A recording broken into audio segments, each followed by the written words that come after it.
আজকে পালং শাক বানাবো, তাই কেটে ধুয়ে রেখে দিয়েছি পালং শাকটা।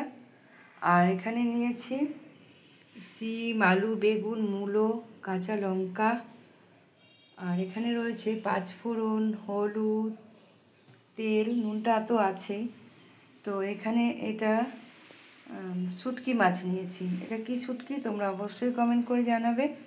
তো এখন রান্নাটা বসানো যাক। কড়াই গরম হয়ে গেছে, তেল দিয়ে দেবো।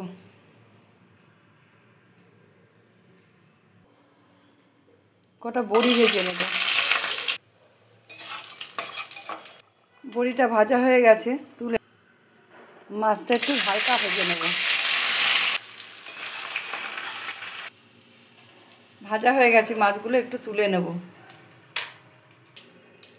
ফোড়ন দিয়ে দেবো কাঁচা লঙ্কা, শুকনো লঙ্কা আর পাঁচফোড়ন। সবজিগুলো দিয়ে দেবো।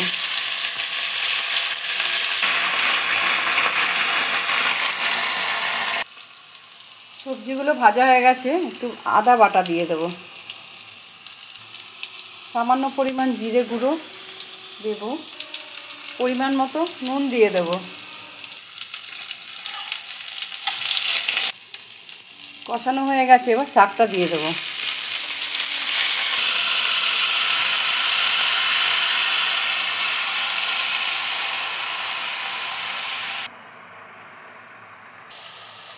ভেজে রাখা পালং শাক আর মাছ ভাজাটা দিয়ে দেবো।